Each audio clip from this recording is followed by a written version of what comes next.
Hello, Next community. So I wanted to do a follow-up to the Next Cube Turbo board. As you see, I removed the drive harness, so now we can see it in there. You can see it starts to boot, and then boom, exception number 4.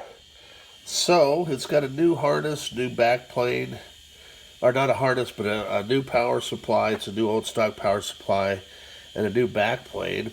And this is a known good drive, known good RAM. I tested the RAM on this mono turbo up here, so I know that the drive and the RAM works. And so that leaves it down to a board level component.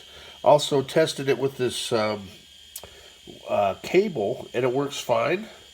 So I'm going to send it. Brian said he's going to take a look at it, and we'll try and figure out what's going on. Helgi, once more, apologies for the delay. I just didn't want you guys' first experience to be a exception number 4 error. So what I'm going to do is go ahead and send a cube out all the way to Germany with a 6804/25 megahertz. And we can kind of figure out if you guys still want to stay with this one. Or I can send you maybe a spare board to cover the difference in price, so you'd have a hot spare. Other than that, really appreciate your business and patience out there. And I'm going to put this project on hold.